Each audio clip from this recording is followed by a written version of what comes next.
Hello and welcome to the Super Bowl. That's right, folks. This is the Super Bowl number 57.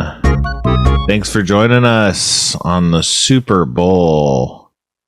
This is, of course, a show where it's just the Super Bowl. The idea is that it's like, what if the Super Bowl was just a podcast and it was called the Super Bowl and it was just like a bad podcast, you know? Well, that's kind of the idea.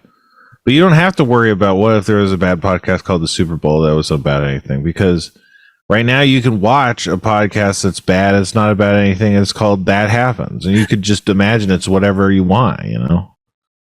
I am, of course, not alone. I'm being held captive by 3 armed men. And one of those men, the leader of the battle-hardened veterans, is Kevin Day. What's up, Kevin? I'm doing good tonight. I'm finally feeling back to myself now. I'm feeling good. I'm pumped for tonight's show. See, I say that to our guest every time he has a show, and he thinks I'm being insincere, but I legitimately am. You know, like I don't want to spoil our guest. Well, you know, I don't want to spoil who our guest is yet, but when he has a show, he's like, "Hey, how's it going?" I'm like, "Hey, I'm really pumped for tonight's show. I really liked who you got on tonight," and I feel like he doesn't believe me. So, but yeah, I guess he just gets me excited. Can our guest hear this? I think so. Yes. Can you hear? Oh no, we can't hear the. Okay, I'm hearing you, guest. What was that, guest? Whoops. All right, now you can hear me. Guest, right? Can you hear us? Yes, we can hear you, guest. It feels like it's like Houston, can you hear me? It's basically that same thing, except I'm not on the moon, you know? And neither are you, as far as I'm aware. But guest, now that you can hear me, I have to ask you to weigh in. Why are you calling me guest? Because we haven't introduced you properly. I'll deserve that, you know? I'll be quiet. No, you're doing great. I'm just saying I'm talking to you without introducing you, so that's why I'm using guest, which you've cleverly, you know, noticed is a not standard way to refer to people. It's true. Do you always say that? No, I don't think I ever have. But I just had to ask the guest, did you hear, is this true what Kevin says? Before your show, does he say like, "Oh, I'm really excited for the show"? Yeah, but I mean, I do believe him. It's sort of like a bit that I do. And it's not even like, I feel bad now because... Don't feel bad. You're not here to feel bad. You're here actually to feel good. But would it make you feel differently than how you're feeling, which is hopefully not bad, like we were establishing? Would it make you feel differently to know that Kevin has never said that to me before one of our shows? He's never been really excited for, you know, so it's like if a person, hypothetically, which we're not accusing you of, but if a person were to think, wow, this guy is just saying that just to say that. Well, here's an example. He doesn't say it for me. So no, that's funny because I never believe him, actually. Right. And I'm not saying you should believe him, but I believe him when he doesn't say that he's not excited for this show. The problem is Kevin is too nice. So I always feel like Kevin's like, "Oh, I should say this." But I want to know what he's really thinking. And we all know how Kevin is. He's like in the Wizard of Oz, like the guy behind the curtain. You know, it's like you're not sure who this guy is. You know, like you can't I can't open the curtain and be like, "Come here, you." You know, because Kevin won't be there. It'll be like disappearing vapor. Well, I feel like since I'm usually such a positive person, if I ever say anything negative to somebody, they take it really hard. Like I just see like people's faces drop. Like you know, if before one of your shows, I was like, "Hey guys, I'm not thrilled about this at all." Yeah. I think you guys would be like devastated. I wouldn't be. No, I wouldn't be. I'd be like, well, you know, you probably have something going on that is more pressing, and I would understand. I would be like, "Oh, I understand, dude. Like, it's all good." But at the same time, Kevin is on the spot too, so he's feeling like attacked from all sides, right? Yeah. Like he's cornered, and it's like, "What do you think?" It's good information, I think. I mean, I did today, Spencer, though, just out of nowhere, text you to tell you how much I appreciated one of your past works that I just happened to watch. And what was that? Great Minds. Oh, well, what did you do on that, Spencer? I thought alike. No, I was I don't know, second lead co-host. Oh, you were second great mind. There was like I was one of the great minds. I was arguably one of the greater minds on that show because my character, he built a time machine. So you got to be pretty great, you know? Yeah. Come on, He's man. Greater than the sum of his parts, I guess. Yeah, I'm seeing the camera cut back to me, my shot in the room, and there's something kind of office looking, like the office a little bit. Your window is like open, and it's normally he's in a not. sky office. It looks like a scoffis. Yeah, a scoffis. We're in the scoffis today. The scoffis. That's got to be a thing. It has to be a thing, right? Well, they just call it an office, but I like the scoffis because you need like the light of heaven shining in to feel like I'm working towards something. You know, building a castle towards heaven, right? I don't believe in heaven. But it's true. They do just call it the office. They don't call it the scoffis. They're not smart. I mean, they know numbers, they know graphs, but they don't know like cool stuff like that. They're not savvy in those ways. Our guest today, everybody, is Abed. I insulted every person that has a scoffis. Yeah. You the poor scoffisers. They don't call them that. I know, but would they be workers? Scoffisers, like officer. Police scoffisers. Kevin. I'm sorry, man. This is going crazy already. Kevin, police scoffisers. Thoughts? Would Kevin be a scofficer? I think he's got some kind of sky office, yeah. You seem like the type. Yes. Yeah. I mean, I do have an office in downtown Chicago that I haven't been to in many, many years. But what? Yes. You have a scoffice that's like, it's a ghost office. Pretty much. There's probably a layer of dust and everything. Yes. Okay. What about this as a TV show? Ghost Scoffice. Right? Well, it should be Kevin that is the detective, you know, because he used to work there. So he's like. Okay. So what if Kevin playing a character and his name is Kevin Doffus? And it's like Kevin Doffus, Ghost Scoffice, right? Yeah, I like it. And he would have to get there early. But then you wonder, why? Why would he have to get there early? It's his scoffis. He has the key, so he has to like unlock the scoffis. Oh, what so he's opening the building. Yeah, what if he secretly lets in the ghost, but then he comes later and goes, "Oh my God, it's haunted. I'll solve that." Right. Is what he says, because he needs work, so he has to pretend. You know. Yeah.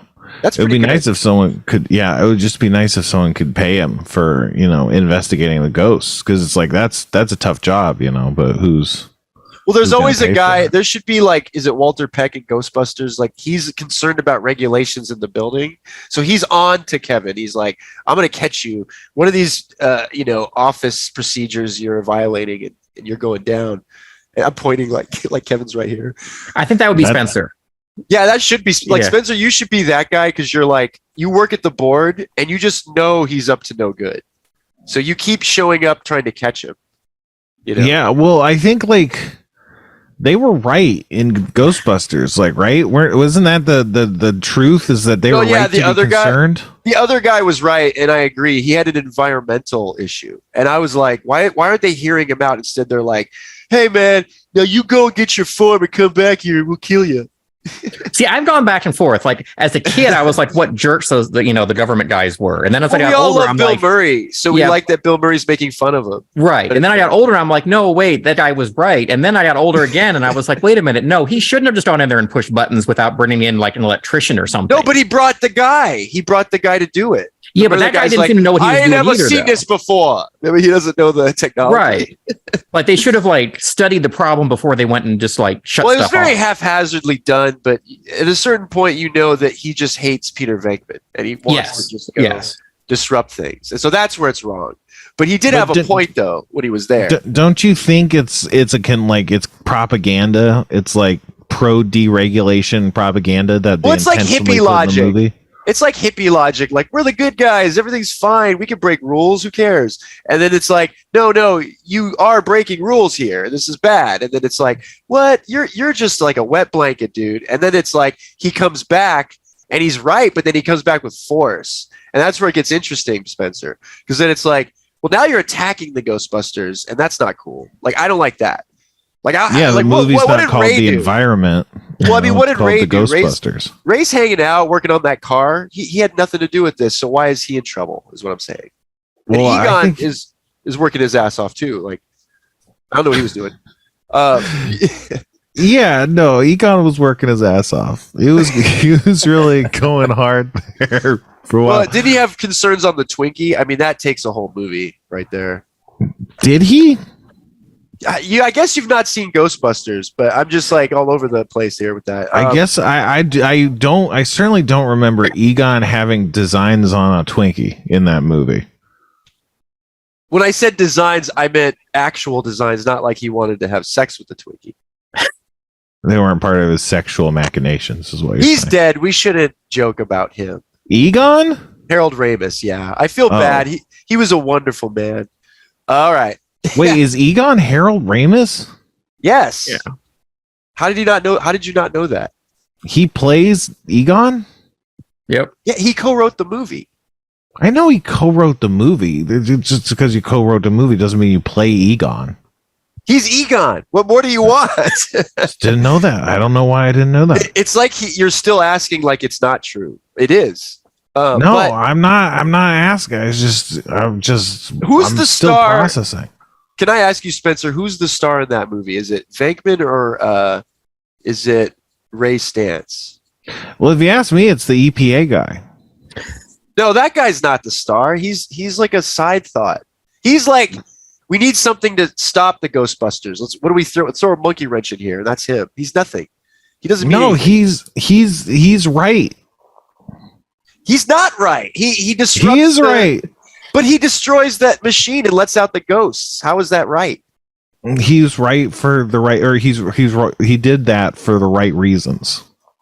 I think we can so. all agree. I think we can all agree. Absolutely not. He might have had a guy for the from right the city. reasons. Okay, so if I built in my basement a nuclear reactor, and There you go. some guy This from the is great. EPA This is came great. in This and just is like great. shut down my whole containment and cooling system, causing a meltdown to happen, were See, they in the Spencer? right? He was not in the right because he took measures too far. He could have Again, gone by he's- the book. It was for the right reasons, like I said. If It's that not. caused a It's- meltdown, it's that would be a worse. big bad thing that happened as a result of you deciding to make a nuclear reactor in your True, house. but Could you this know, be the show? Is there like, was no urgency behind the action. I didn't feel like in the movie, like they didn't give him a reason to like hurry to go like push buttons. yeah, and what's throw the levers. rush is what I'm saying. He overdid it. He overstepped because he starts right. He's right, but then he oversteps. And then it's like, well, now the Ghostbusters are just defending the city. They have to. So he put him in a position there. Is right? this the show? Why did you ask if this was the show? Well, I like the idea that Spencer is like, this is the show, meaning if Spencer was the guy coming to Kevin's house to shut him down and causes the meltdown, that's pretty. That's a show. I like the idea of there being a Ghostbusters show that was a legal drama and like just about the EPA's like court case and trying to get, the thing shut down. Good show.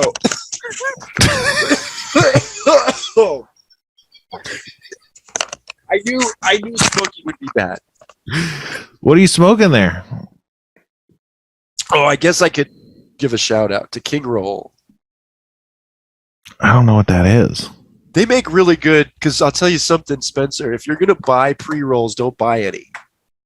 Yeah. Okay. That's your advice. What do you think? All right. Yeah. No. Pre-rolls are very expensive. Well, you already know. So when you're on the market and you're searching, what do you do? What do you do? I reach for a fresh pack of King Rolls. That's King what Rolls I do. Because use the highest quality marijuana from fields in Canada. How did you know rolled that? up by the alternative lesbian chicks. You can't say that anymore, Well, can you? I don't see that on here, but anyway, this is a creamsicle twisted citrus combination. Interesting. Wow. But And they have the terpenes that we all crave, right? what are the terpenes? Is that Terpenes turpentine? are the stuff that's in the weed. It's like the weed juice. Man, I look like I'm on a fucking episode of The Office whenever the camera cuts. I love to me. it. I love it. It's like you're in a cubicle and I'm going to see like your boss walking behind you being Yeah. like, Mr. Crittenden, if I could have a minute. of your So time. Michael's been obsessed with terps lately. He won't let anyone talk about weed without asking about the terps, and we don't think he understands what those are. I still don't know what those are. It sounds like midichlorians talk to me. Yeah, it is like, well, maybe it's not. Well, you know how like, okay, so you know how like everyone knew that how weed worked, right? And I didn't know. But you just know it works. It's like a drug. You know, you smoke it and you get high. And well, then someone, if everyone knows, it's the THC. It's like a chemical, and what it does is it fogs the brain. But CBD is the chemical that just washes over the body. All right, so THC, think of that as the force, right? We get it. It washes over the body. It's not the force. It's more like the midichlorian in the force. No. See, here's the thing: the terps are like the midichlorians, Abed. How do you spell where it's like that? Terpenes is TERPENES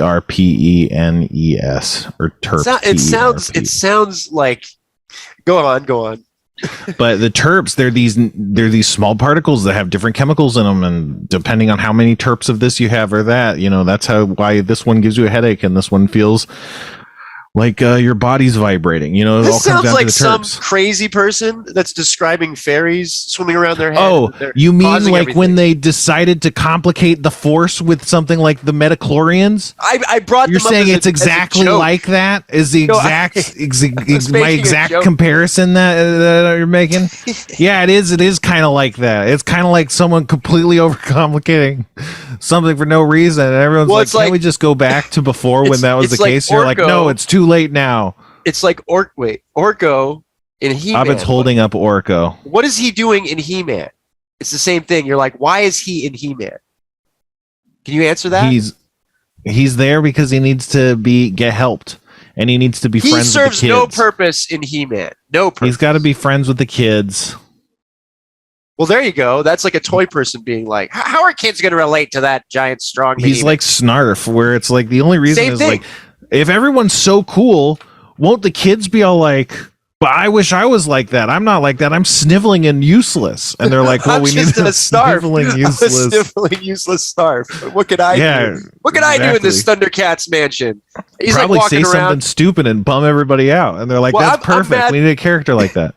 Aren't they fighting Mumm-Ra, who's super strong, and they have this little idiot? Doesn't he get into the machine and cause a problem? And I'm like, why not get that guy out of there?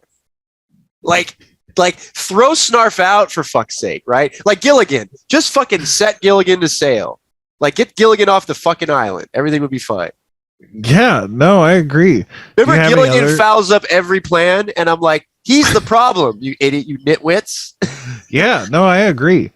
But what else should Skipper they do? Can go too. I think he's kind of an idiot. Oh, what's up? Sure, that's Gilligan, but I want to know more about Snarf. Like, what else should they do with Snarf to make the show stuff better? him in the compartment. This is terrible. And maybe that's what causes the problem instead. And instead of Snarf messes everything up in the compartment. Well, you could keep. We hate Snarf. We stuffed him. You gotta not stuff him. I meant put him in a little cage. Keep him in a compartment. Yeah. That's what I meant. Stuff him in a compartment, not stuff him like taxidermy. No. See, yeah, we got to be clear because that's horrible, Spencer. Rob loves animals, right? Imagine the consequences of our actions if we didn't clarify. Rob would be furious. We'd get a call like from Dr. Schraub. He'd be like, I Snarf is an animal. He has a life. How dare you? Lolly's not happy. It's like Lolly's upset. She loves Snarf, and Lolly's a girl, right? Yeah, Lolly is a girl. Yep. Lolly is upset. What is this on my network? Killing Snarf? What would Schraub say if Lolly met Snarf and they became friends? Oh, Lolly, you love Snarf, do you? Well, I can make that happen. And then he does a puppet Snarf, with Lolly. Yeah. I don't know. Like Rob's probably he's not watching, so I can say all this, but like I would never insult Lolly, like not in a million years. I don't think you were insulting Lolly. I think I guess I'm insulting their relationship. Yeah, because he's consulting. I don't even think you're insulting. I think you're being absurdist. And it's like if someone's like, wow, he really thinks Rob would make a puppet of Snarf for his dog, it's like he would. Yeah, that's fine. I don't think that anyone has a problem with someone thinking that or saying it in public. It's probably okay. This is ridiculous, isn't it? But I mean, I think Rob doesn't like Snarf. I would think he'd have a problem. Mm-hmm. We'll He'd see be now like, that. What is this in my Thundercats? What is this Snarf business? Yeah, I'm sure Schraub did not like Snarf. We gotta. I know he loves Cobra, right? He's really into Cobra. Mm-hmm. Isn't Did that Cobra weird? have Like, any would you Snarf-like say? figures? Oh, in Cobra, there's Kevin. Can you answer? Isn't there like a little thing, like a? Cobra has Kevin, the Snarf life character. What did Cobra have, Kevin? Did they have like a Snarf pet? Snarfish? Or yeah, like a pet. Let me look. I don't Snarf remember variety. I think this is interesting, Spencer. G.I. Joe was the best. I don't know. Is it? I'm asking. Keep going. I'll let you know if it is. So I had this conversation with many people, and G.I. Joe seems to be the favorite. Everyone says that's the best cartoon. Like, it's written well. You know, it looks cool. And I remember thinking as a kid that the best one was like the real Ghostbusters. You know, yeah, like, that was the coolest. That wasn't very popular though, right? A lot of kids didn't like it. They were both popular, actually. Oh, yeah. Right, Kevin? Both were popular. I think so. Because real Ghostbusters went for years, and so did G.I. Joe. Yeah. Mm-hmm. I think G.I. Joe probably was a little bit more popular with wider of the range. Toys, toys is why. There's so many toys. There's so many toys, and they were all amazing, right? Like, I had to have them all. I liked them a lot. I don't see a Snarf. I mean, there were a lot of animal companions, but I don't see anything that was like iconic. Were any of them like, ooh, I'm not quite an animal, but it's like a popple, you know? Not that I'm seeing. Usually bad guys don't have Snarfs, you know? Yeah, well, did Mumm-Ra have a Snarf? No, Mumm-Ra was like the coolest, craziest villain. He lived in a tomb and shit. He was like a legit mummy. Yeah, he's like a mummy. I don't know about you, Spencer, but he's the greatest of all those villains, right? Remember, because he had two stages. He had normal Mumm-Ra with the cape, and then all of a sudden he'd get mad, right? And he'd turn into crazy Mumm-Ra, and he'd be all blue, and he'd be like, yeah! And like, I as a kid was scared. I was like, oh no, he's second level Mumm-Ra now. Like, how are they going to handle that? Like, that's hard for the Thundercats to mess with. Yeah, it makes sense to have like an alternate form or like a super armor that you could put on for like a kids show or whatever. But it did seem like he was like, no, I have like I'm a final boss in a video game and I have two forms. I have the first form, like the action figure. It's my favorite. Yeah. He just seemed like way too scary though for like a kid's cartoon, didn't he? Like more than like other cartoons. Like that's why I liked him. Because the guy from Silverhawks was pretty scary. Monstar. Yeah, I don't remember Monstar, but I just the Thundercats. They looked. I mean, the adult Thundercats, I guess, looked like kind of serious heroes or whatever. But no, they just looked like cartoon. They had like characters. underwear. They were like wearing underwear. But yeah, that's what I'm saying. Is they're like cartoon characters, and then the Mumm-Ra is just a horror creature. You know? Well, he was like, I remember his cartoon. Like when they cut to him, he had minions that looked like they were from like Lord of the Rings, and I was sort of blown away. I was like, oh man, it's like fantasy. This is awesome. Like I was really into that. So I like Thundercats the most. That's what we're getting to here. Thundercats as a kid was my favorite. You watched any of the remake stuff? I don't like that stuff. I like the first remake was good. It was the on Cartoon anime Network. one. Yeah, that one was fucking awesome. It was, and it was great. It was short lived. Was Snarf in that one? I think so. I don't think he was annoying though. I think he was more like he accompanied everybody. Yeah, they should make one where Snarf is like really serious, like he like is just a serious character with like sunglasses, and he's like really ripped. You know, he's just but he's like, still small. But I like that he's cool, like Joe Cool, like he's just a badass. Yeah, exactly. Yeah. And then like when he showed like Scrappy. Oh, Scrappy was annoying, but like shows up and just beats up the bad guys, and they're like, "Thanks, Snarf." Good thing you're here, you know? Yeah. They should have shifted the show and made it more like Snarferific. It would have probably worked. They should have made it more Snarferific. Like you said, give him glasses, make him cool. Like he shows up like Heathcliff and just beats the shit out of everybody. Yeah. That's Remember what Heathcliff does. The show is based on, he's like Garfield, but he just beats the shit out of like dogs. Yeah. Right? That was his angle. And as a kid, I bought it. I'm like, yeah, sure, he's a tough guy. But now you're like, well, that's not good. You mean like the TV show, right? The cartoon show? Yeah, the cartoon. Remember, the show was like, oh, here he comes, and he just beats the shit out of dogs and gets like food and fucks the, cheats the kids out of their like allowance and stuff. Like, he's an asshole. Like, he's a total asshole. Heathcliff loves fighting dogs and cheating kids. He just, right, Kevin? Doesn't he like get the kids money and shit? Yeah. He's like nodding. He's always cheating the kids. But he's getting food, and he has that annoying laugh, like. Yeah, it did suck. Mel Blanc. But what about freaking Top Cat though? Remember Top Cat? I don't like Top Cat. I never watched it. It didn't look good. It just looked like boring, right? That show was. It felt like Heathcliff doing Heathcliff. Like Heathcliff had like a cool theme song, and then Heathcliff had. But like Heathcliff's like bullshit, like Garfield kind of, and Top Cat felt like kind of even more bullshit, kind of like here's another fucking. He was the 70s kind of version, so he was like a pimp or something. But I wasn't into it. Like I liked Flintstones so much and Jetsons, and probably Yogi, but that's about it. Like with Hanna-Barbera. Oh, I love Wacky Races, but yeah, that was most of their cartoons are just copies of the other ones. Like Scooby-Doo is like. There's like 10 Scooby-Doos, Yeah. No, I mean, there still are, There's the one with the shark, and I'm like, well, it's Scooby-Doo light. It's not. And the one with the sand buggy, is that the same one as the one with the shark? That's a different one, I think. That's a third one, right? Yeah. Isn't that right, Kevin? Kevin would know. It might be the same one. Yeah. Might be the same one, yeah. There's one where they're all like Okies. Like they're all just like white trash idiots that live in the mountains. You heard of that one? And it's like a family, right, Kevin? And then they're like solving mysteries. Oh no, right, sounds Kevin? familiar. No, they're ghosts. So they're ghost fucking hillbillies, and it's like just like Scooby Doo. Like they just solve. That crime. sounds familiar. I can't remember the name of it. What the fuck were they doing?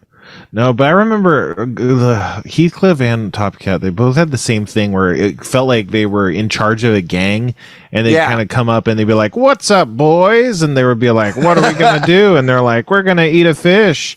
I know. As a kid, I was mad because I liked Sylvester or Tom and Jerry, but I didn't like the Heathcliffs and the Top Cats. Like you said, like it's like shitty Garfield. They're like they just run around the muck and fucking cause trouble. Yeah, they weren't even like real cartoons. They were based on like comics and stuff. But Tom and Jerry, that's real cartoons. That's solid cartooning right there, man. You can't get enough. I love that shit. I could watch Tom and Jerry any time of the day because back in the day, if it was on, I just watched it. It was funny to me. It's so simple, but it's so effective. I don't know. Yeah. Is this dead air?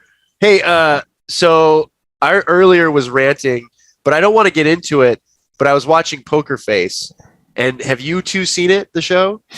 I have not. Kevin, you haven't watched... Kevin, you got to watch Poker Face. Okay, let me set the stage just a little bit. Okay, there's a woman, and she's not a freaking cop because cops are bad now and we don't like cops anymore. But she does care about justice. But it's not because she's a Karen. No, she's not a Karen. What? She's just minding her own business, living her life, and being in a place. It, a little weird. She's just being in a place, Abed, and then a crime happens, and she can't help but get involved. You know why? Because she's got a talent to perfectly be able to tell if someone is lying. And so if she is just so much as hears a false statement uttered, she's like, holy crap, something's going on here. And so she finds herself being a Columbo-like figure despite not being a cop because cops are bad and we don't like cops anymore, but is still essentially just a cop solving crimes. And she's Poker Face because she could tell if people are lying. Is that right, Abed? Is that accurate? Did you write that?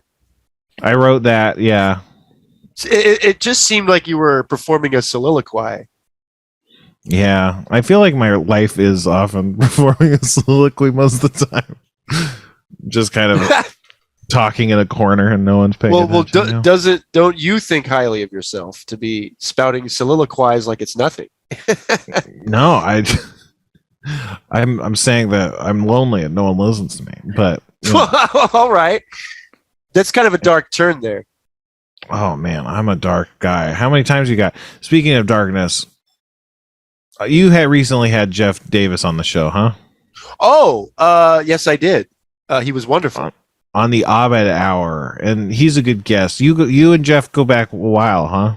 Oh yeah, I've known him for probably, I'd say about 15 years, maybe You'd longer. Say you know some of his darkest secrets. I don't know his secrets, but if I did, they're not mine to share. Yeah, no, for sure.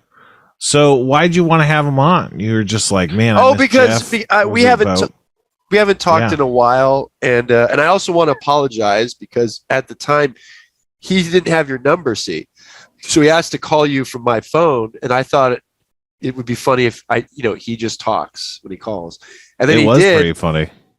Yeah, that's great. I loved it, but I was setting up my show, so I was so busy, so he was distracting me. Because he was on the set and he had to clear the set, and I had to be like, when I grabbed the phone, I was like, we were about to go live in like a minute.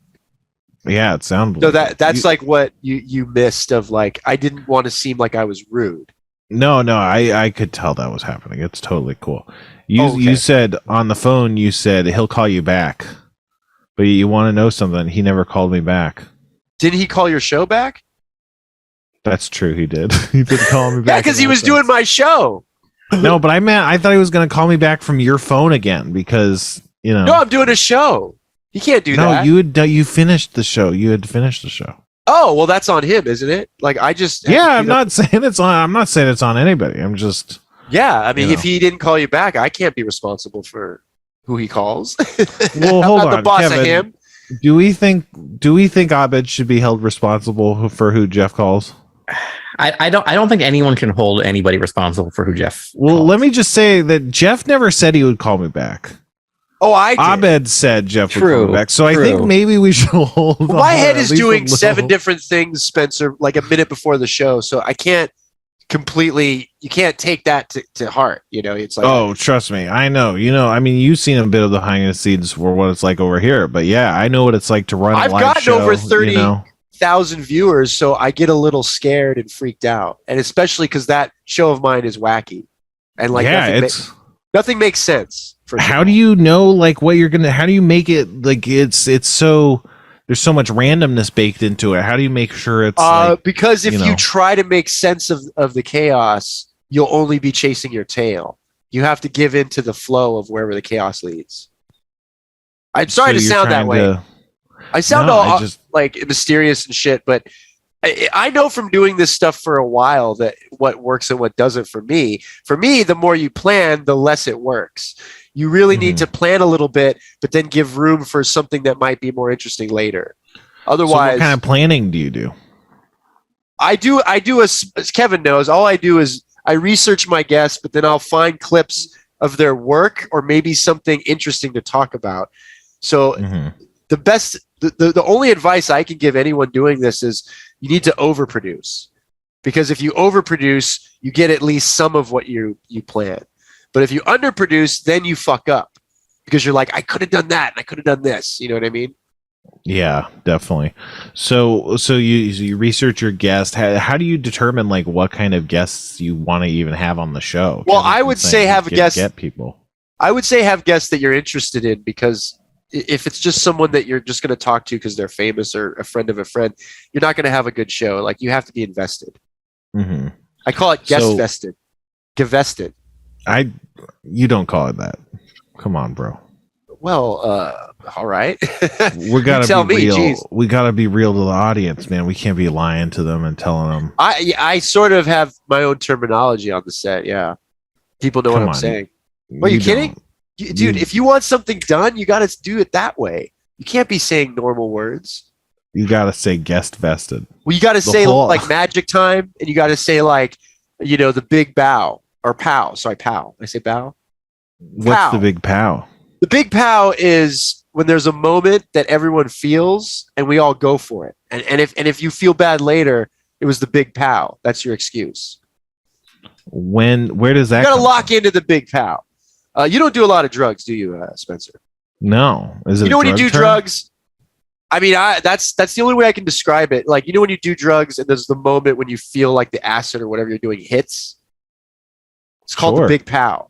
So it's like that. It's like there's no way to describe it. It's of the moment. It's sort of like just like, you know, the power of now, like that kind of shit where it's like you seize what's in the air and you just don't let go. The big pow.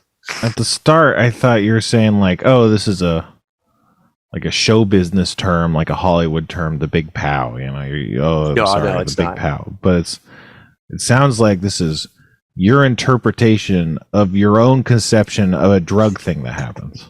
No, it's not. I was using that as an analogy, my friend. So, like, let's say you're going to a meeting or something, right? And when you're at the meeting, is there ever a moment where everything falls into place in your mind and you just know you're onto something? It's like a eureka moment. Sure. And you can't describe where it comes from or how it got there. You just feel it. Like any normal human, no matter their intelligence, feels it. Anyway, I'd say that's a big pow, because that's like a moment of clarity, of conception that you can't even predict or plan, you know? And so might have been when you came up with Harmon Quest. What's that? So is that a drug term? No, it's not a drug term.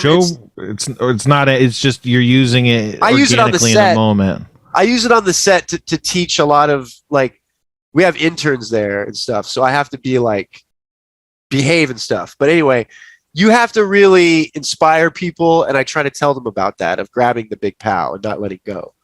And I hope that it sinks in. You know, Kevin, we got to get some interns, I think. Yeah, you really do, man. I mean, I feel like I was at my hometown over the break, and the greatest feeling in the world was when I talked to a black belt class about like sticking to like something, like going for your dreams or whatever. Because they had me there because they thought of me as a success, even though I drove like a beat up Nissan. And I didn't in martial arts. No, because I didn't even get my black belt, is the thing. What were you sticking to? Well, see, I told them that don't follow exactly what I did. Oh, like don't do what I did, stick to it. Stick to what, yes. Don't end up like me. Yeah, was that the ultimate joke, maybe? I don't know. There was a joke. But there was a joke? I'm just kidding.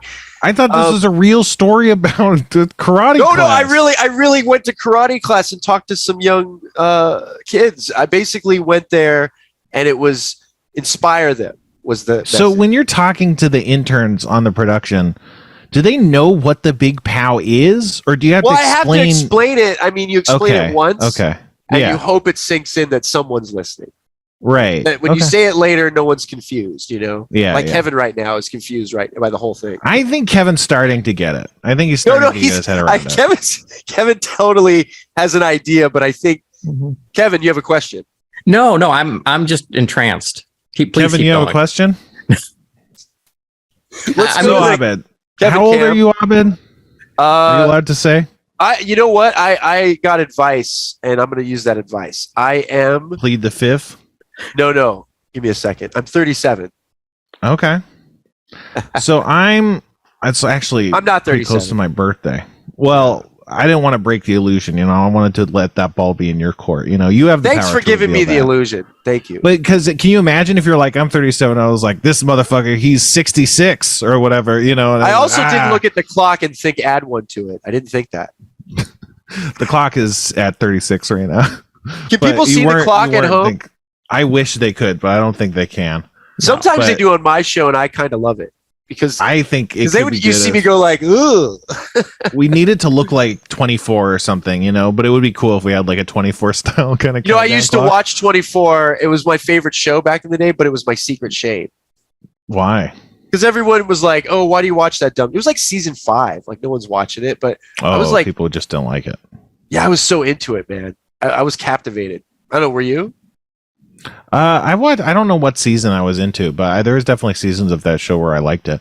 I like when they were chasing the Middle Eastern people, like because they were terrorists. Like that was great. My favorite. Well, speaking of which, you hear this new Hogwarts Legacy game? So cool you mentioned this because I had to buy a different system to get the game.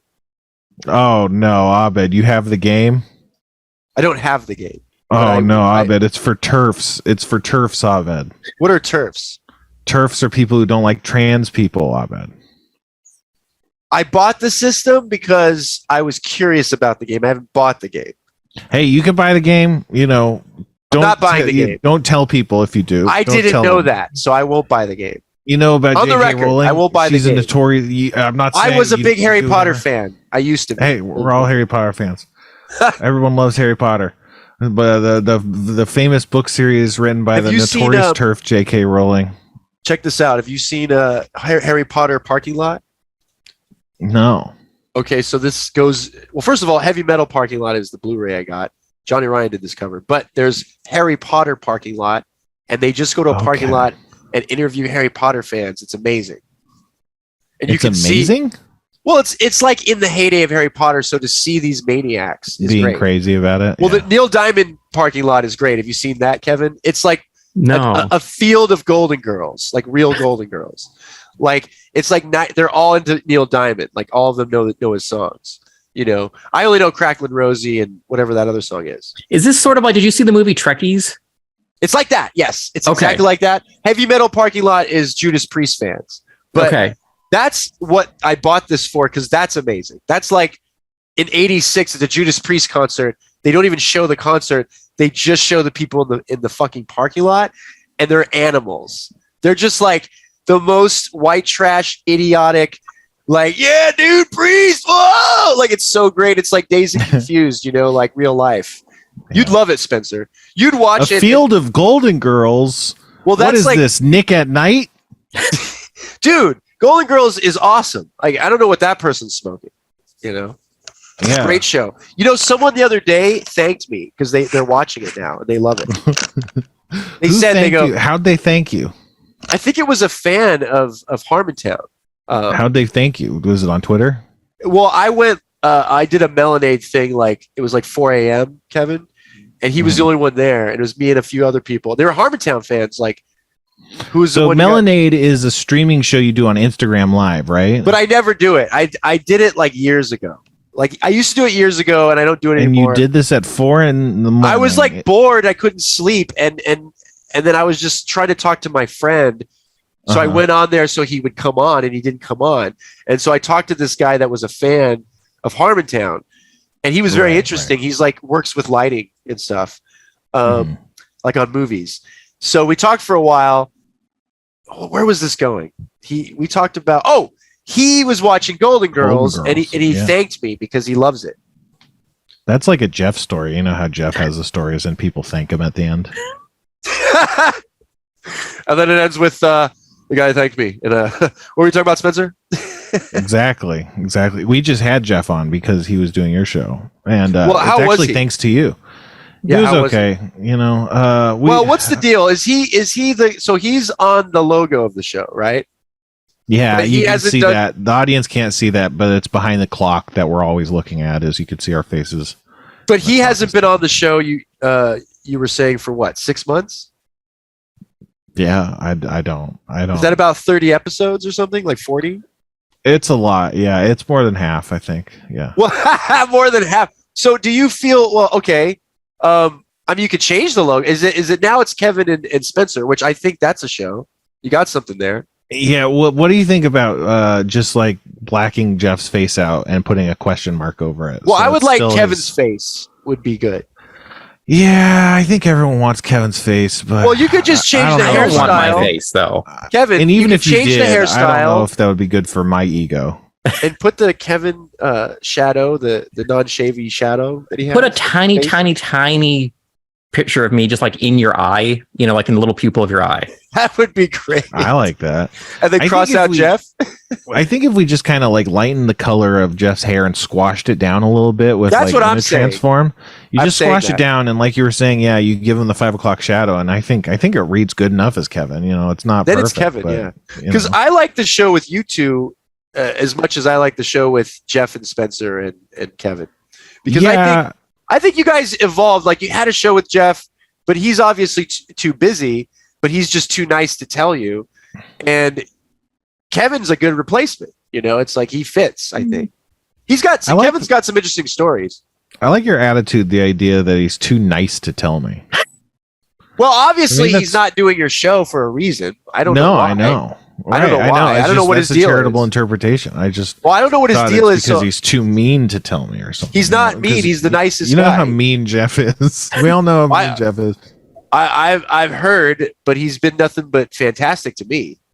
And you're one of his oldest friends, as we established earlier on the show. He's always so fucking polite and cordial. Like, to me, he is a true classy person. Yeah, he's a class act, wouldn't you say? I have another friend like him, and they're the same. They need to be hanging out because it's like they both wear suits. They're super slick. They're funny, but they're also like super attentive. Like, they're not just bullshitting you. You know what I mean? I mean, I have to admit, anytime Jeff is doing a show anywhere near me, he'll just text me with like, "Your name is on the guest list if you want to come." Oh yeah, he's a sweetheart. Which is not something I expected. Because after like Harmontown ended, I hadn't talked to him in forever, and even during Harmontown, I never really talked to him. So I thought that was always very nice. Kevin, exactly. He's always been very good to me and friendly, and I've always been like nice to him. But that's why I had him on. I wasn't trying to like step on anyone's toes. Honestly, back in the day, Kevin said to have him on. Remember, Kevin? I did, yes. Yeah. So this is all Kevin's fault, is what we're finding out. Well, I think we can all circle around to Kevin being the cause. Mm-hmm. I think we can all circle around to that, yeah. He's like stirring the pot somehow. I think Kevin was like, "Oh, Abed, Spencer is not happy with this. He wants to call in." Mm-hmm. Like almost like suggesting I call you during the show. And what happened was I couldn't do that because I had I had a situation to deal with. And I don't think tech wise, I don't know if we could have pulled that off. That might have pulled that off. Limits. We can't take calls on the show. I know that. And Kevin is being a great producer. So I got to make sure I tell you that, Kevin. I'm not making fun of you. Thank you. You're absolutely amazing. And you know what you're doing. But I felt like whatever you guys have with Jeff isn't my show, really. Yeah, no, you calling us during our show wouldn't be your show, yeah. It would just be like, what is this? This is just like adults bickering. That's a show. That's what this podcast should be called, is adults. Well, that's kind of like I grew up where adults just bickered. Like it was all day long. And that's the problem is I'm supposed to admire these idiots? Like why? They just bicker. Mm-hmm. You know, I don't see, but like that movie, Ordinary People, it's like, it's just arguing, isn't it? Probably. So pretty insulting. I never saw the filmmaker. I'll pivot. I think that show Poker Face is actually pretty good, but it could be a lot better. I'll put it that way. Oh yeah. What's your complaint with it? My complaint is that she's not a cop, because you said that earlier. Because if the person's not a cop and they're not like in Murder, She Wrote, where Angela Lansbury, she is a mystery writer. She belongs there. She knows murder. But this character in Poker Face, the character in Poker Face has no business to be there. No business to meddle. She's a meddler. And I don't like meddlers. I get mad when I'm like, this person's sniffing around. They're going to get killed, you know? Sure. Yeah. Like, you don't sniff around murderers and be like, I know what you're doing. If you're not a cop, like, that's like, shoot me. Yeah.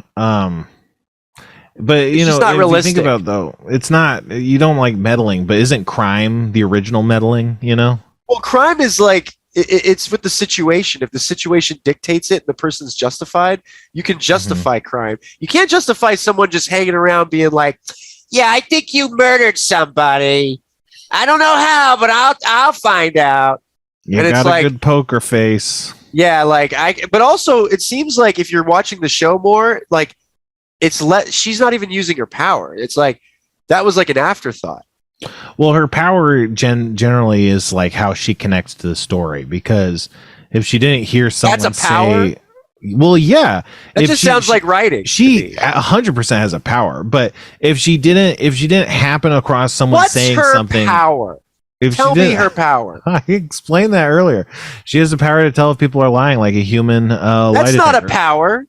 First That's of all, just called instinct, and like when the dealers instinct can be a power.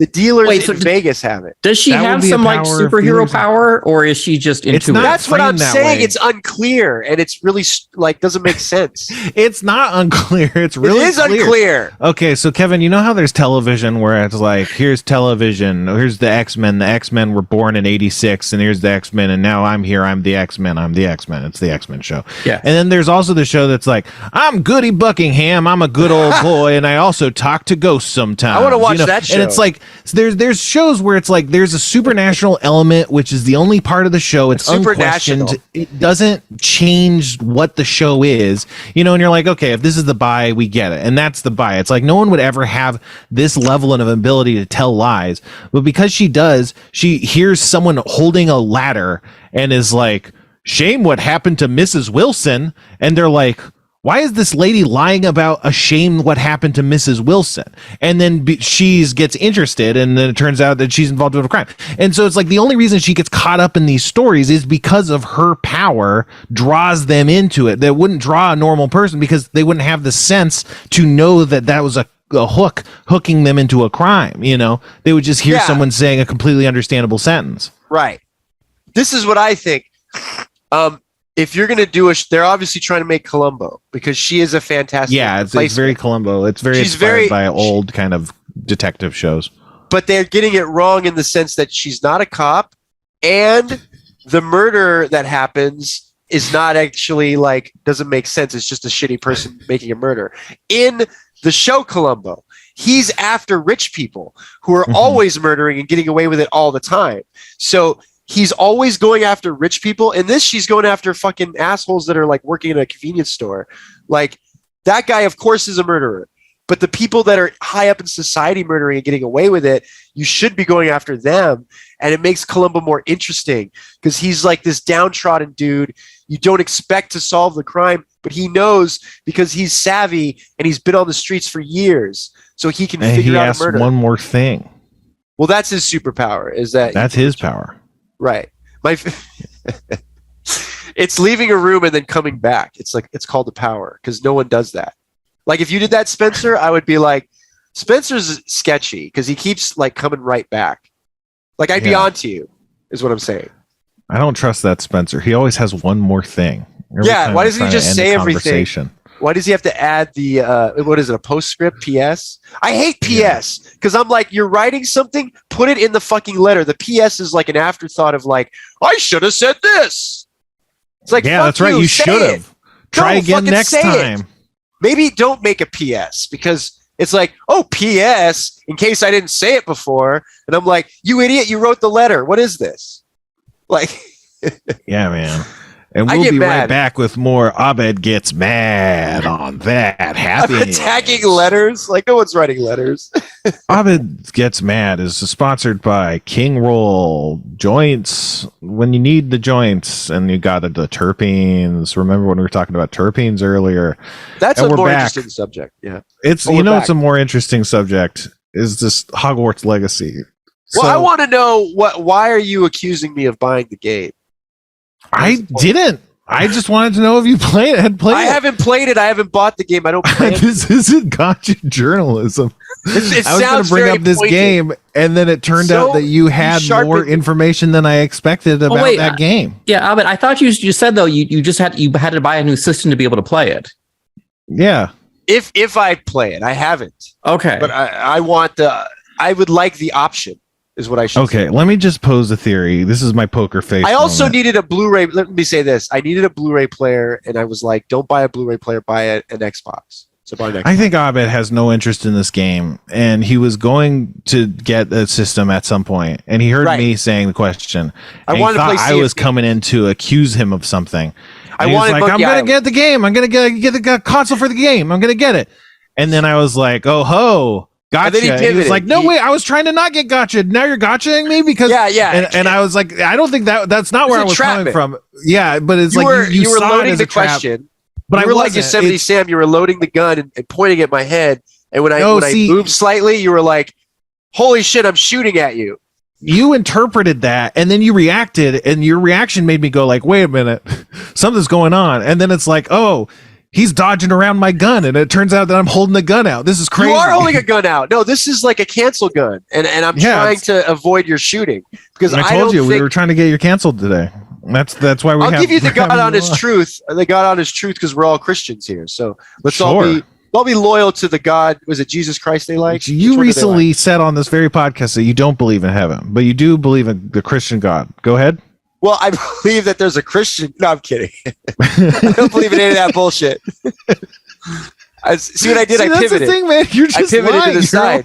You pivot to lies. No, I just pivot. It's not a lie. It's like a deception of like for a second, and then you right. No, it's a deception. It's not. You're not lying to lie. You're lying because you need something in the moment, and what you grab for happened to not be true this time. You know. Well, but I have the blanket. I have the super blanket of comedy. It's covering it all in humor. So it's encasing it into a humor shell. So it's like an M&M. Like you're really eating a peanut, but you get the deception of the chocolate. See, but those motherfuckers are making you eat all the peanuts. It's a trick. Well, I like eating the peanuts. I don't know. Well, that's my favorite one, but I let's just get past that because like let's. What about the sexy woman one with shoes? That's my favorite M&M. See, there you go, another gun. Hogwarts Legacy. Hogwarts Legacy. This is like a machine gun. It like has several barrels. You might know of J.K. Rowling as a notorious TERF, but did you know she's actually, or not actually, but she's also a notorious. I don't even know what that is. Well, let's move past it. Did you know she's also a notorious anti-Semite, Abed? I mean, she might be a lot of things, but I mean, I like Oasis and they're assholes. You know? Hey, man, I'm not. Like, I wouldn't hang out with Oasis, but like their music's good. Yeah, Wonderwall. Are you kidding me? That's not even the best song. I'm literally your Wonderwall. That song kind of sucks, man. So how bad? It's good. You like "Love Fool" of the Cardigans, and that's their worst song. What's your question, Kevin? How bad does like a creator have to be for you to no longer like support? This is super interesting because with Louis C.K., I was like a massive fan of his, right?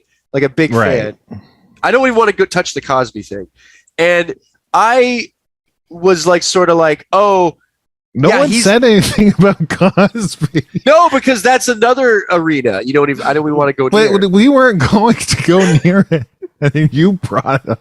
I did bring it up, didn't I? Okay, go ahead. I'll say this: that like I was a massive Louis C.K. fan, and at a certain point, I did feel that his comedy was like sort of luring me into trust him. You know, like something about it felt really creepy to me, so I stopped. I wasn't a fan anymore, but. I feel bad too because I guess I don't feel bad about that. But with J.K. Rowling, it's a similar situation, but I won't lie and say that I was front and center with all those Harry Potter. I was buying the books. I was waiting in line. So in that situation, I don't feel deceived necessarily. I'd say that it's troubling how she is or saying all these things. However, Harry Potter's like a really well done like story, and it had good lessons in it. It got kids to read, but I can't say I'm a fan of her. I can't say I'm a fan of what she stands for. There you go. Even if you don't know what TERFs are, you can't say you're a fan. I don't care to know, but if you want to tell me, fine. Oh, I will. But we got to talk about the anti-Semitism first because in her book, it's a heavy-barreled machine gun that he's firing. It is. In her books, goblins are very like anti-Semitic caricatures. They own all the banks, and in the movies, there's the bank. You go see them in the bank, and they look like Jewish people. No, they're goblins, though. They're not. They're goblins. You're describing a stereotype, but when I see that movie, I see goblins. I don't see that. So that is you placing it on it. You see what I'm saying? No, that's the problem with a lot of this stuff is she just created goblins who are bankers. If they seem Jewish, that's all on you. So you might be the racist one. You can't put Jewish. You like what I did there, Kevin?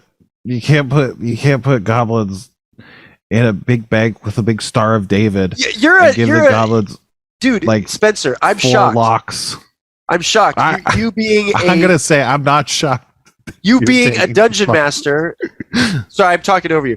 You being a dungeon master, shouldn't you love goblins and defend them to the day you die? Yeah, I like goblins. What's the problem here? The problem is these goblins are specific anti-Semitic tropes. They're not. That's a trope that someone put on it, and it's not true or real. It's in some maniac's mind. It's not the truth or reality. Sorry to... Right. Yeah. But what if...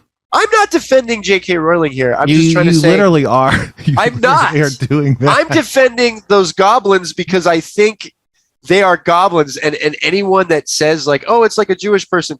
No. I don't know why you would say that. It's just strange. Right, because you're not right on the subject. Well, you're trying to equate some kind of racism to it, and it doesn't work on me because I think it's hogwash to say that. Hogwarts hogwash. And you think racism is a trick people are trying to pull on you. Is that correct? No, I just think that, we're all getting crazy, right? It's like, I can look at Indiana Jones and say he's racist, and you'll be like, sure, well, how? And you'll be like, how? Things of that. And I could probably make a good argument, but does that make it true? I took a class, Spencer. You'll love this. And I took, this is like Jeff Davis now. You'll love this, Spencer. Listen up. I took a class. The guy that taught the class, he talked about documentaries and how evil they are. He talked about what's rampant now is that people watch these YouTube videos to have deep dives, and it's giving them information, but it's skewed. It's by someone who has an opinion. And that opinion is heavily influenced by I don't know what, but it's not truth. So you're getting truth nuggets that aren't necessarily true. Right. But what if I had told you our entire world has been like that for 50 to 60 years and everything that you think you know about the world is also just that? Oh, like the Berenstein Bears thing. Yeah, that's what I'm trying to say. No, that keeps coming up though. But it's true. It's like, look at that and think we really don't know what's happening or have control of things. Right, but like I said, you could just look in the thing and everybody's has a bias and you don't know what it's like. But you're also saying that like, oh, this anti-Semitism thing, that can't be real. But you're saying that because you've also internalized a lot of people's biases that push you towards thinking things like that, Well, I just think you got to separate not only the artist from the art, but you also have to go, did she really intend that? I don't think so. Right, and that's what it's about. That's what it's about here, Spencer. It's like it feels like your organic thought process is a lot like what you'd expect if you wanted to if you told a chatbot to come up with a way to make excuses for why this is maybe not as bad. Calling me a chatbot that I have just like a robotic mind or something. I am saying that the way you're processing this is a lot like someone who's like grasping at straws, going through the flow chart of how to not find a problem with it. Does that make sense? I don't understand what you're saying. That is awful if you think that, because I am a rational human being and I try to have emotion and thinking behind anything I think or say. I truly do. And I think that maybe you're placing that on me because you're looking at chatbots all the time. So you're now like, you're a chatbot. Like, how can you not be, your mind be riddled with questions when you talk to people? Like, am I talking to that person for real? Like, the paranoid one is you. I'm normal. I'm a very together man. I've never been more together in my life, And I also love a good laugh. I think nobody loves a good laugh more than me. Yeah. Ahaha. Ahaha. I don't know. But that's a clip for later when it's like that happens. Things get a little crazy. Tony and Angela are about to learn. It's from that. Spencer and Abed get a little interesting lesson in anti-Semitic tropes. And then it should play me, but you replay it, and then it's like whoop, like a slide whistle, and then it shows Spencer going like, ha, woo! You're like, that was a hot one. Tune in, and we'll find out how it goes. I'm Spencer Crittenden. Yeah. And you need a sign off thing, like you should always say like how Wesley Willis does Rock and Roll McDonald's. Sure, yeah, like rock that. Over London, rock on Chicago. Oh, you know what I'm talking about. Hell yeah. So did you ever see the documentary about him? No. Like what he does? You got to watch it, dude. You've seen it, right, Kevin? I feel like we talked about this. I think so, yeah. Yes, it was on Amazon. I was like late at night watching stuff. I was bored. And I was like, I watched the Image documentary. I watched the Chris Claremont, who created the X-Men. That was interesting. And I found the Wesley Willis documentary, and I was like, wow, I wonder what he's like. It was fucking amazing. it was like heavy metal parking lot, like watching a crazy person just operate, and I loved him more. I was just baffled by his life. So yeah, good. what was he like? He seems like He just hangs out in he hangs out in this like Kinko's and is just making his albums and printing them out. And it's like, it's so good. You've seen it, right, Kevin? It's great. Yeah. It's like 20 minutes long and it's nonsensical and weird like he is. But I never knew what he looked like or what he was like. I just heard all the songs. I was a big fan. I know it's bad, whatever. He had problems, but it was sort of like back in the day, I would listen to that shit all the time. They were just like, I just loved them, man. Rock and roll what was it? Batman I kicked Batman's ass. It's my favorite song. It's a good. I mean, I remember finding him in middle school, and it was really good. It was a great moment. Great moment, right? Were you also listening to? I remember this band called. There's a band called Fat Day, and it was like one song was called Poop Lagoon, but every song was like 15 seconds. So it'd be like shabba dabba dabba dabba doo, and it'd be over. And I was like, there was hundreds of songs, and I just got them all. It was like Kazaa or something, right? Because that's when you found. Was it Kazaa that you used? You could use Kazaa or LimeWire. I don't like songs that are too short like that. Well, yeah, but if you got 10,000, if you got 10,000, it's kind of cool because it's like they all have crazy names, like Robotic Butler or Snapdragon's Snafus, like the best names. Or Poop Lagoon was my favorite because like the name creeped me out. I was like, well, I'm not going near a Poop Lagoon. That's ridiculous. Mm-hmm. Yeah. Anyway, you know where I'm not going near? Oh, is this a bit? Is Hogwarts Legacy? Oh, so I see the virulent anti-Semitism in that game. There's anti-Semitism in the game. Are you familiar with the concept of the blood libel? I don't know what that is. I'm happy that I don't know these things. Can I just say that? It's fine this to is where, say you're like, happy you don't my know those ignorance things. pays off because that sounds like a lot of bullshit. Yeah, but where your ignorance stops paying us off is when you start telling people that, like, no, they're wrong about this thing that I'm glad that I don't know about, but also you're wrong and I'm right. What the hell does that mean? That's what you were saying when I was trying to say that you just earlier. said is the most absurd, weird. It's like in Billy Madison. That was by far the stupidest and most idiotic. We're all dumber for now hearing it. It just sounds like you're saying stuff. That statement. Say that statement again, first of all. Like, I don't know what it was. Well, there you go. You can't even remember it. But I think it was just such a crazy sort of logic, like weird logic that I mean, you and I are communicating, correct? But you have the perception that you have. All right. Well, what are we doing? I think you're saying a lot of stuff. I don't know if good communication is happening. Would you say that we're like having good communication? I don't think so. All right. Sorry. Look, I'm not trying to be delightful or entertaining. I think I'm trying to really gosh, I don't even know. I mean, I want you to see, look, first of all, let's clear the air. I've gone through a lot and I'm completely normal and absolutely sane and rational. And like, last time I was on the show, I was probably a mess. I must have been drunk. I must have been high. I don't know what I was. You're just about the same. Very similar experience. Well, that's weird because I'm absolutely more normal and calm. Like, ask me a question, like a calm question. What do you think of the anti-Semitism in Hogwarts Legacy? That's not a calm question.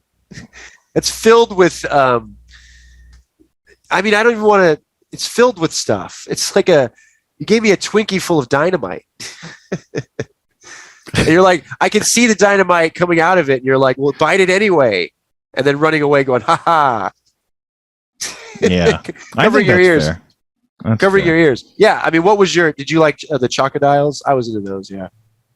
What? Like when it comes to Hostess cakes, what's your pick? Yeah. Chocodiles, I think. Yeah. Oh, really? These things definitely. That's my favorite. Yeah. You said that. Remember? They're good though. They're real good. They're really good.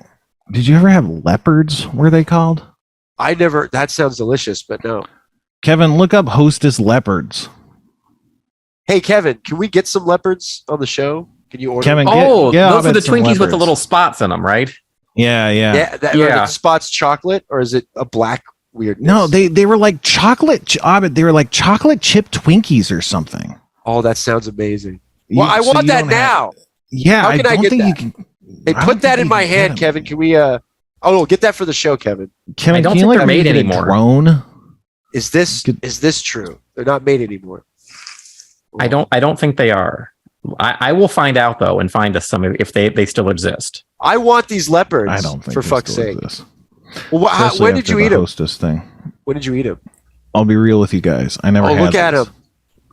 You never. I always looked for them, but I could never get any. Okay, I can find these because I'll tell you one thing. First of all, they're like muffins with cream inside, but I feel like Little Debbie makes this like a spoof of this. Yeah, right? Little Debbie does it all. Yeah, that Little Debbie's like sharp and knows what she's doing. that Little Debbie, she really knows what she's doing. I think she's like onto the zebra something. Cakes. You ever get the zebra cakes? Yeah, those are delicious. Actually, my favorite though, I love the peanut butter like Nutter things. Yeah. They're like the wafers that are peanut butter. Those are good. Yeah, they're really, really good. They're called butter Nutter Nutty bars or something, like Nutty favorites. I think they're called big Nutty favorites. Kevin, can you write that down? Big Nutty favorites. Big Nutty favorites. Man. Oh my god, dude! I watched the Steven Seagal movie. It was kind of amazing. It was like shitty, but it had like Uncle Junior from Sopranos in it. You know. When did the that Larry happen? David guy? I watched that with my friend, and I wasn't expecting to like it. I just bought it because it was like $2. Like some people are getting rid of DVDs, or whatever. And I was like, "Oh, Out for Justice!" And it ends where he kicks a guy in the balls. Is how it ends. Like it's a guy that threw a puppy away, and he catches the puppy, but later is like, "Are you the guy that threw out the dog out of your window, motherfucker?" And he kicks him in the balls. Is it like a freeze frame on his balls, or like what? There's a shot of his balls. It's the best shot because it's the shot of his balls, and you see the foot hit the balls, and then you just see the guy go, "Ah!" And then he goes, "My balls, my balls." That's how the movie ends. And then so he's like on the ground. He's on the ground in pain, and then the dog pees on the guy, like the dog he threw away. Like, isn't that amazing, Spencer? Like, that's good. More movies should end like that, don't you think? That's what I'm saying. That's quite an ending. Because I'm glad I watched the shitty movie. It's not great, but to get to that ending was like I was like, that's the best ending. That to me hits the high mark for Seagal because he doesn't hit many marks, you know. Yeah, there's a lot of what do you call it? Stinkers. Deception. Well, there's like deception. Exit Wounds is a stinker, right? Sure, I had never seen it. It's with DMX. He tries to turn up the heat in the movie. Well, DMX is like turning everything up. It's like, well, let's not only turn up the movie, but let's make every line like, "Oh my gosh, what are we doing now? Whoa!" And it's like he's absolutely hitting all ceilings. You know, it doesn't come down. Well, he's dead, right? DMX? I think he's dead. Yeah, sad. You know who died today was the De La Soul guy. I'm so bummed out. I was the biggest De La Soul fan. What's his name, Kevin? David La Soul. No, he has two names. Yeah, it's David La Soul. No, that's fucked up. That should be his name. Wouldn't that be good? You feel bad? I got getting his name wrong. The poor. I mean, I'm a fan of him. I thought you were feeling bad that we called him David La Soul, like he would be insulted over that. Sorry. No, that's absolutely like hilarious, and he would love it, I'm sure. Yeah, but not forgetting his name. I get that one song that they sampled Steely Dan. Or no, they sampled. Yeah, Steely Dan, right? Isn't that right, Kevin? It's a good song. I think so, yeah. What's the song? It's like, it's such a great song. Anyway, I love Steely Dan. I know. Okay, one thing that Poker Face real quick upset me, they made fun of Benson. And Benson is like, I love Benson. The show Benson, it's great.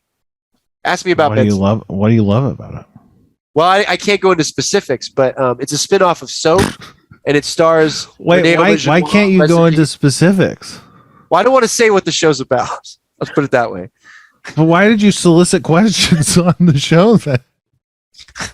Solicit. Well, but why don't you want to say what it's about? Like, that's look it mysterious. up. People at home, I shouldn't have to explain it. Look it up. Oh, you just don't feel like explaining it. Okay. There's a reason I don't, but I can't say the reason. That's the whole point of not saying it. But it's a delightful show. The theme song is so good, and Poker Face made fun of the song and people that watch it, and I got offended. That's it. Yeah. You hold that against shows a lot, right? When they make fun of something you like. I feel like I've seen you post about that in the past. It's a problem that keeps happening. Yeah. But you talk mad shit all the time. I do not. No, only when it's justified. Then it's not shit talking. It's called opinions. Right. Well, that's our show, everybody. Thanks so much to Abed. Oh, man. When's the Abed hour coming back, man? I think next week. Okay. I'm working on it now. I'm working on something. What do you work on? I'm just trying to... a lot of things, but I'm trying to figure it out right now. We should figure out how you prepare for a show, and then we should try doing it one of these times. I go to the sauna room, and I take a steam first. Abed's getting interns and saunas, and I'm just over here like some asshole in the office. You don't have a sauna room? Oh my God, No. Spencer. Do you have like a workout bench? You don't have a shower? You don't have your own shower at the office? No. Kevin, we got to get me a shower. Get the man a shower. As producer, I'll make that happen. I should be showering before these shows. I think that's reasonable. Don't you guys? But don't you think it would be reasonable for me to shower before shows? You didn't shower before this show? I don't have a shower. We were just talking about that. Well, you should still shower. Use a friend. But I don't have one. Use a friend's. I did that once. Okay. All right. Well, maybe we'll just use Abed's shower. Well, no, I didn't offer mine. All right. Well, we're going to be using Abed's still the show shower, happening? folks. This is still the show, but it's time to go. Check out Abed next week. You got anything else to plug, Abed? Well, there's something I have, but I don't want to plug it. It's my birthday on the 24th, so I'll plug my birthday. Oh, nice. I'll plug something real quick. This is a great comic everyone should read. It's called Black Tape from Upshot Studios, AWA. It's really good. I enjoy it. Awesome. Check out It's a Black cool cover. Tape. It's like the cover looks like Master of Reality, my favorite Sabbath album. Mm-hmm. There you go. Oh, and Gargoyles comic. Like that Gargoyles comic. This is great. Is this new? No, it's new. It's new. It's absolutely amazing. It's fucking great. I'm reading this with delight. Like the show never went away, you know. Check out the Gargoyles comic if you want to read with delight. What about you, Kevin? What do you got? If you're watching this live on Schwab Home Video, coming up next is going to be a show we can't talk about, followed by real life sci-fi, followed by some Midwestern vampires from Paul Knope. Oh, that's all good. That is except the cool. one. What was the one you can't talk about? That's interesting. Well, we can't talk about it. Yeah, we can't talk about it. Is it like Fight Club? Yes. Well, we can't talk about it. Even if it was like Fight Club, we wouldn't be able to talk about it. That's what this is like. It's like your that's guys' rule Fight 2. Club. Yeah. If you want to join Fight Club's Club, pretty good. Check out SchrobHomeVideo.com. We like to end the show the same way we do every single time. So until next time. Are you coming back next week? We're coming back next week. Who's the we'll guest? see you next week. No guests. No guests, no problem. Oh, that's a good Talk logo. logo. Yeah. It's not a... on the shirt. No guests, no problem. It needs to be the That Happened shirt.